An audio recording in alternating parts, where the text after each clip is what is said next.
Hello दोस्तों, आप सभी का बहुत बहुत स्वागत है आपके और हमारे प्यार से बने इस चैनल लव शो पर। दोस्तों, आज की वीडियो बहुत खास होने वाली है।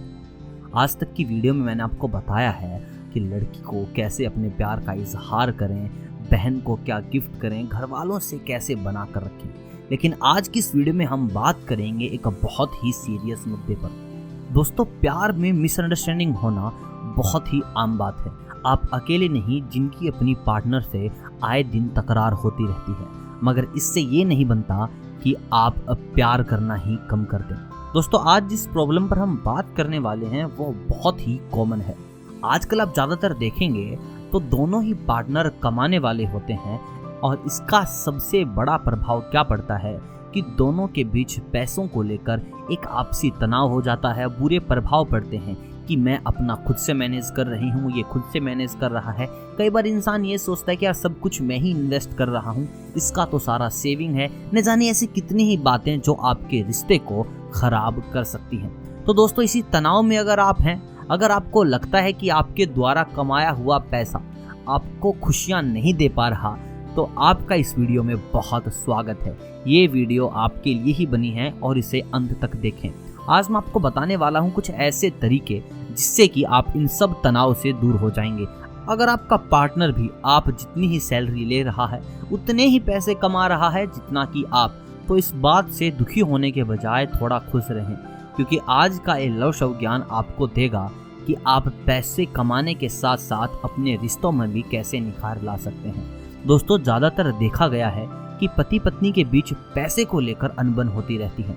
अगर आप चाहते हैं कि ऐसा ना हो तो पैसे के मुद्दों पर बात करने से बचने के बजाय उन पर बात करें। यह तो तय है कि आप चाहे पैसे पर होने वाली अनबन से कितना भी बचना चाहें, वह बीच में आ ही जाती है। तो अगर आप चाहते हैं या फिर अगर आप चाहती हैं आपके बीच पैसा ना आए, तो ज़रूरी है आपकी बातों के बीच पैसा आना चाहिए। दोस्तों, आज के दौर में पति पत्नी दोनों ही कामकाजी होते हैं। ऐसे में पैसे के पीछे लड़ने के बजाय उसे प्लान करके खर्च करना एक बेहतर और बहुत ही शांत विकल्प है। इस बात का ध्यान रखें कि जिम्मेदारियों को बांट लें, किसे क्या करना है, क्या नहीं करना, कौन कौन से खर्चे उठाने वाला है, कौन किस काम में मदद करेगा। जैसे घर में बहुत ज़्यादा बिल आते हैं, अलग अलग तरीके के खर्चे होते हैं, तो आप इन बिल्स को बांट लें या इन खर्चों को बांट लें। एक इंसान रोजमर्रा के खर्चे कर रहा है तो कोई इंसान महीने के बिल पे कर रहा है। ऐसा करने से आपके बीच में एक मिसअंडरस्टैंडिंग नहीं आएगी, आपके बीच में किसी भी प्रकार की कोई तकरार नहीं रहेगी, साथ ही साथ आपके रिश्ते में मधुरता रहेगी और एक दूसरे के लिए रिस्पेक्ट कि ये अपने काम को बड़ी जिम्मेदारी के साथ निभा रहा है या ये अपने काम को बड़ी जिम्मेदारी के साथ निभा रही है। अगर आप में अनबन रोजाना हो रही हैं कि ये बिल मैंने दिया था, ये बिल तुमने दिया था, इस मंथ एंड पर मेरा खर्चा ज़्यादा हुआ है, मेरा खर्चा कम, तो इस पॉइंट पर आपका ध्यान देना बहुत ज़रूरी है। अगर आप चाहते हैं कि आपके रिश्तों में सुधार आए, पैसा आपके बीच तकरार का कारण ना बने, तो आप इस पॉइंट को अपनी ज़िंदगी में, अपनी दिनचर्या में, अपनी जीवन शैली में डाल लीजिए और खुश रहिए। दोस्तों, बात करते हैं एक बहुत ही स्ट्रॉन्ग पॉइंट की। मैं या तुम नहीं, हम से लें फैसले। हो सकता है कि जब कभी आपका मन कहीं घूमने का हो और आपका साथी उसी वक्त बचत का प्लान बना रहा हो, ऐसे में एक दूसरे से लड़ने या नाराज होने के बजाय विचार विमर्श करें, अपनी ज़रूरतों, सपनों और लक्ष्य पर गंभीरता से सोचें। इसके बाद आप दोनों जिस भी नतीजे पर पहुंचेंगे वह वाकई में ही बहुत फायदेमंद होगा आप दोनों के लिए। दोस्तों, ज़रूरी नहीं है कि आप हर डिसीजन पूछकर ही लें। आप एक ऐसा डिसीजन ले सकते हैं जिसमें आप दोनों की ही हानि ना हो। दोस्तों, पैसे को सेव करना एक बहुत अच्छी और समझदारी वाली प्लानिंग है।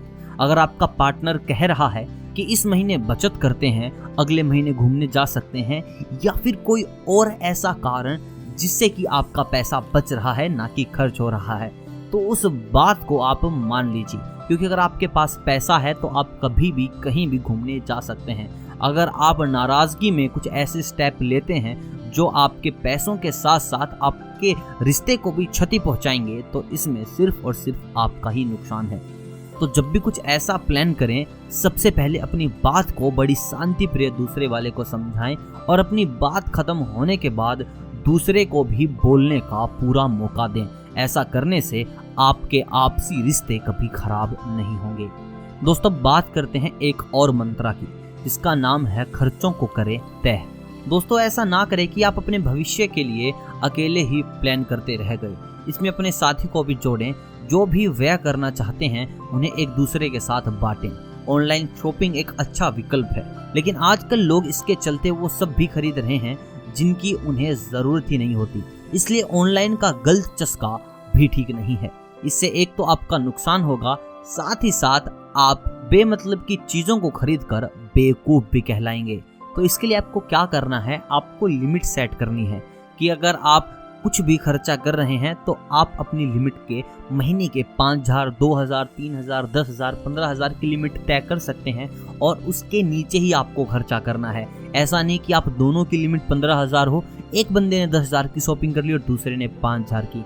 ऐसा करने से आपसी कलह हो सकता है, रिश्तों में थोड़ी दरारें आ सकती हैं। तो इसका सबसे अच्छा और बेहतर उपाय ये है कि आप अपनी दोनों अलग अलग लिमिट कर लें, जिसके चलते आपको आपसी कोई बैर नहीं होगा और आप एक दूसरे के लिए भी उनको खुश करने के लिए शॉपिंग कर सकते हैं। ऐसा करके आप अपने रिश्ते में तो मधुरता लाएंगे, साथ में साथी का विश्वास भी जीत लेंगे। तो दोस्तों ये थी कुछ आज की ऐसी बातें जो आपके रिश्तों में लाएंगी मधुरता। अगर आप भी पैसों को लेकर थोड़े परेशान हैं कि पैसा है लेकिन शांति नहीं, तो इस वीडियो में बताई गई हर एक बात को बड़े ध्यान से फॉलो करें, अपनी दिनचर्या में शामिल कर लें। अगर आपको लगता है ऐसा करने से आप अपने जीवन में खुशियां वापस ला सकते हैं तो इस चैनल को सब्सक्राइब कर दें और वीडियो को लाइक कर दें। मिलते हैं आपसे बहुत जल्द प्यार की कुछ नई कहानियों को लेकर। तब तक आप सभी को अलविदा।